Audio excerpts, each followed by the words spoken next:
11월 첫날입니다. 그리스도와 연결된 생명의 주를 통해서 하나님의 은혜와 평강이 충만하기를 기원합니다. 이 바벨론 다니엘서를 우리가 11월에 묵상합니다. 이 다니엘서는 시작하자마자 매우 절망적인 상황들에 대한 묘사를 쏟아내고 있죠. 바벨로니아의 느부갓네살 왕이 유다를 쳐들어온 겁니다. 예루살렘은 공격을 당하고 성은 포위당합니다. 거룩한 성전의 성물들은 약탈을 당해서 느부갓네살 왕이 섬기는 이방 신의 우상 신전에 처박아 놓습니다. 유다 나라를 섬기던 왕족들은 포로로 끌려가게 되고 이방 나라의 발전에 이바지하는 부속품으로 전락하는 신세가 됩니다.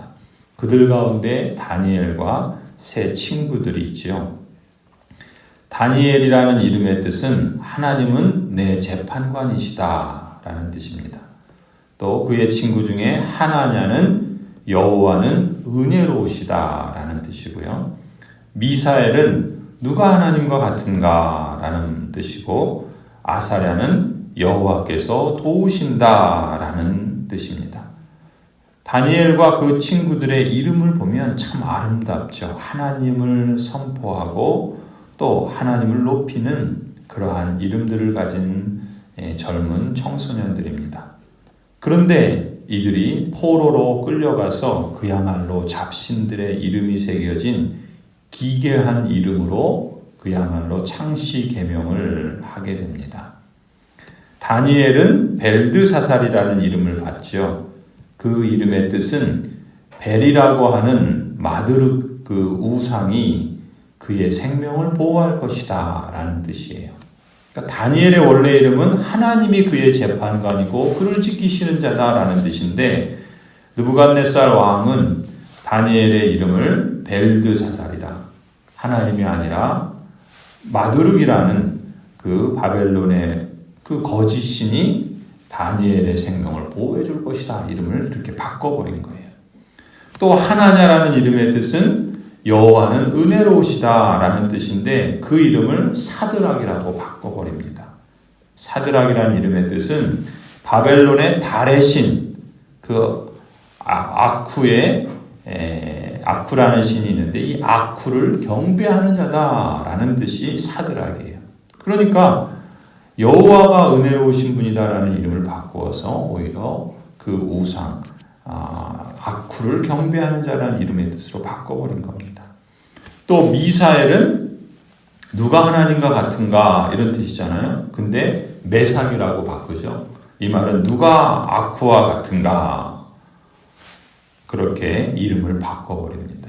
그리고 아사랴는 하나님이 도우셨다라는 뜻인데 그 이름을 아벤느고 바벨론의 신인 그 마드르의 아들이 이 나부라고 하는 신인데 그 신의 종이다라는 뜻을 가진 이름으로 바꿔버립니다. 이 다니엘서는 이처럼 어찌 보면 참으로 안타깝고 절망적인 그런 상황으로 바뀌어버립니다. 예루살렘 도성에도 예루살렘 성전에도 심지어 하나님의 택하신 백성들의 이름에도 하나님이 사라져버린 것과 같은 그런 처지에 빠지게 됩니다. 혼돈의 때죠. 고통의 시기입니다. 그런 상황 속에 다니엘과 세 친구들이 서 있습니다. 이런 위기의 시대에 보이는 건 파탄과 절망과 더 이상 소망이 없는 그런 삶이죠. 그런데 이런 위기와 절망의 시기에 새로운 역사가 만들어지기도 하는 겁니다. 하지만 이 모든 절망적 서술어들의 주어를 찾아보면요, 의외로 바로 거기에 하나님이 계십니다. 2절에 보세요. 주님께서 넘겨주셨다 그래요. 이 모든 절망이, 이 모든 고통이 어쩌면 주님께서 그 백성들을 느부갓네살과 그 우상들에게 넘겨주신 것이다 라고 표현합니다. 이 절망의 주도권도 이 심판의 통치권도 모두 다 하나님께서 쥐고 계신다라는 것을 선언하고 있는 거예요. 다니엘은 그렇게 시작합니다. 말하자면 혼돈과 위기는 우리에게 두 가지 얼굴로 찾아오는 겁니다. 위험과 절망과 파멸이라는 얼굴로 찾아오기도 하고 또 다른 측면에서는 기회라는 새로운 시작의 얼굴도 갖고 있는 겁니다. 이스라엘이 왜 바벨론 포로로 끌려갑니까?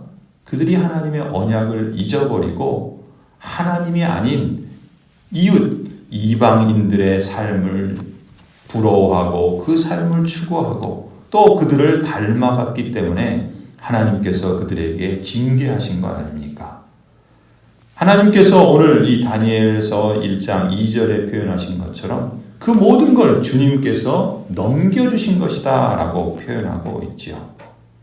그런 점에서 이 혼돈과 위기는 어쩌면 이스라엘 백성들이 자처한 것이요. 또 하나님이 여전히 그 절망과 심판에 있어서도 주도하고 계신다라는 것을 역설적으로 말해주고 있습니다.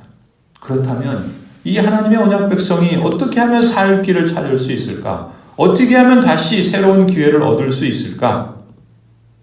이들은 새로운 시작의 길을 찾아야 되겠죠. 근데 문제는 뭐예요? 어떤 길이 절망인지 어떤 길이 새로운 시작인지 분간이 안 되는 겁니다.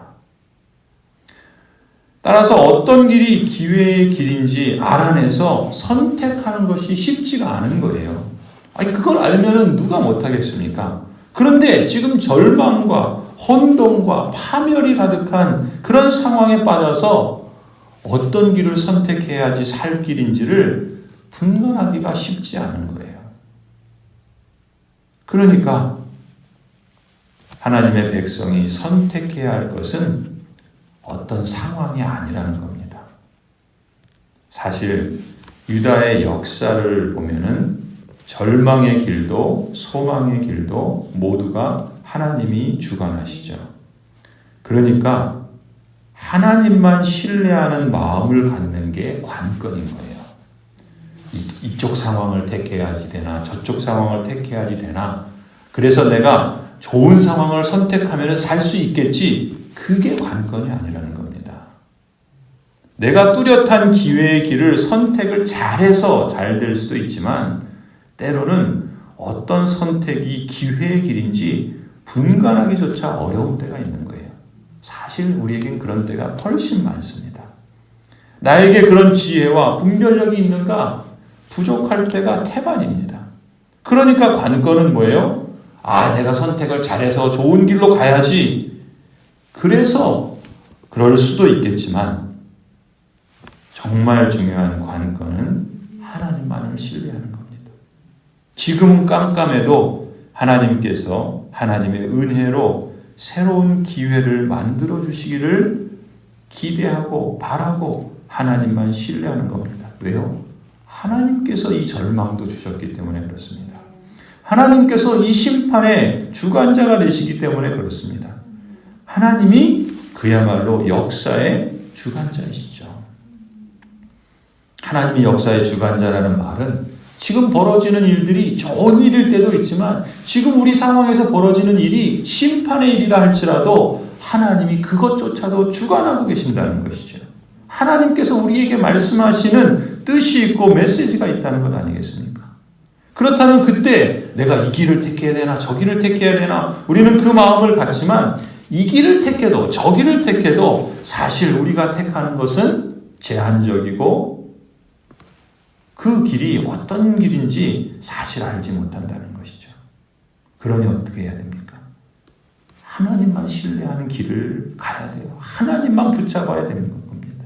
하나님만 어떻게 쓰든지 가까이 있어야 돼요. 하나님을 찾아야 되는 것입니다. 하나님의 백성조차도 심판을 당하고 원수들이 흥왕해도 주인공은 누굽니까? 주인공은 하나님이라는 사실은 변함이 없는 거예요.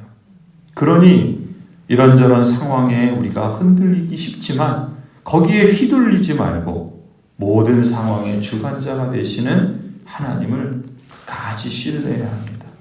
하나님께 삶의 주도권을 내어드리려고 힘써야 합니다. 그러면 벨드사살, 사드락, 메삭, 아벳느고라는 이 절망스러운 이름마저도 오히려 그 이름에 담긴 이방신들을 이제 조롱하는 이름으로 우뚝 서게 하신다는 것이죠.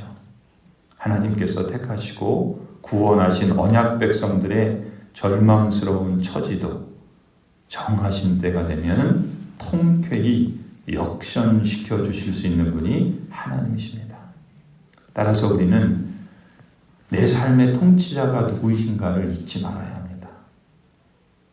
상황에 위축되지 않도록 깨어서 기도해야 합니다. 캄캄한 터널을 지나가는 것 같은 그런 현실 속에서라도 여전히 나를 붙잡고 계시고 나와 동행하기를 기뻐하시는 그 주님을 바라봐야 합니다. 그때 소망의 빛이 우리에게 비추어 주실 줄 믿습니다. 관건은 하나님만 신뢰하는 것이죠. 그것이 살 길이고 그것이 새로운 시작의 길이고 진실로 번성하는 길이라 믿습니다. 11월을 시작합니다. 하나님만 신뢰하는 하루하루가 되기를 간절히 축원합니다.